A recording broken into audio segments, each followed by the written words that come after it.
IPL এর mini নিলাম এবার অনুষ্ঠিত হবে 16ই ডিসেম্বর এবং নিলামের তালিকাতে রয়েছেন বাংলাদেশের 7 জন ক্রিকেটার। সেই তালিকায় নাম নেই সাকিব আল হাসানের। টপ ক্যাটাগরিতে 2 কোটি রুপি বেস্ট প্রাইজে রয়েছেন মুস্তাফিজুর রহমান। 75 লাখ রুপি বেস্ট প্রাইজে বেশ কয়েকজন রয়েছেন, যেমন রয়েছেন রিশাদ হোসেন, যিনি এই মুহূর্তে রয়েছেন অস্ট্রেলিয়াতে বিগ ব্যাশে খেলার জন্য হোবার্ট হারিকেনসের হয়ে। রয়েছেন তাসকিন আহমেদ, যিনি আইএল টি20-তে এই মুহূর্তে খেলছেন, তার বেস্ট প্রাইস 75 লাখ রুপি। এছাড়া আছেন তানজিম হাসান সাকিব, তারও বেস্ট প্রাইস 75 লাখ রুপি। এরপর পাকিস্তান সুপার লিগে খেলার নাহিদ রানা, তার বেস্ট প্রাইসও 75 লাখ রুপি। রাকিবুল হাসান, ইন্টারেস্টিং একটা নাম, 30 লাখ রুপি বেস্ট প্রাইজে তিনি রয়েছেন।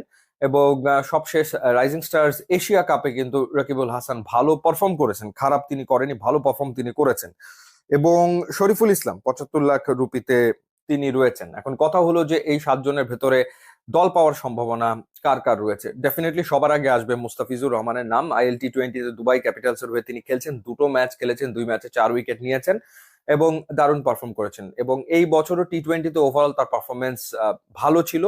গত সিজনে তিনি খেলেছিলেন দিল্লি ক্যাপিটালস এর হয়ে, তবে রিপ্লেসমেন্ট হিসাবে। তবে এই সিজনে একাধিক দল তার ব্যাপারে আগ্রহ দেখাতে পারে। যেটা শোনা যাচ্ছে যে Kolkata night Riders, Sunrisers Hyderabad এবং আহ, দিল্লি ক্যাপিটালস, এই 3টা দল হয়তো মুস্তাফিজের ব্যাপারে আগ্রহ দেখাতে পারে।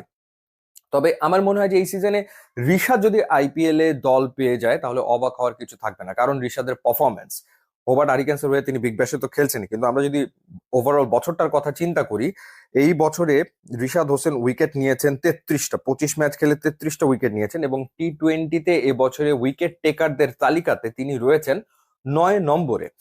কিন্তু টেস্ট প্লেইং কান্ট্রির বোলারদের ভেতরে তিনি রয়েছেন 3 নম্বরে। একে রয়েছেন পাকিস্তানের মোহাম্মদ নওয়াজ, তিনি 26 ম্যাচে নিয়েছেন 36 উইকেট। নিউজিল্যান্ডের ডাফি, তিনি নিয়েছেন 35 উইকেট 21 ম্যাচে। এবং আমাদের রিশাদ হোসেন, তিনি নিয়েছেন 25 ম্যাচে 24টা ইনিংসে বল করে 33 উইকেট।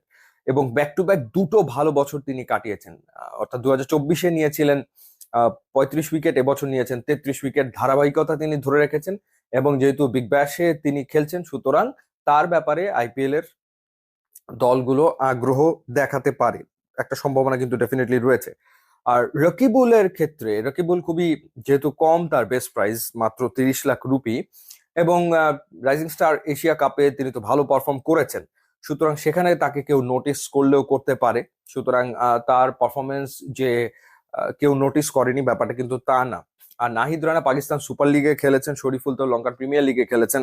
সো তাদেরকে বিবেচনা করলেও করতে পারে, বাট উজ্জ্বল সম্ভাবনা মুস্তাফিজ, রিশাদের আর তাসকিনের ব্যাপারে। প্রত্যেক সিজনেই কোনো না কোনো দল তো আগ্রহ দেখায়। এর আগে অন্তত দুবার তার আইপিএল এ খেলার কথা ছিল, কিন্তু এনওসি জটিলতার কারণে খেলা হয়নি। তো সেই ক্ষেত্রে এইবার তাসকিনকে আমার মনে হয় যে কেউ নিলেও নিতে পারে।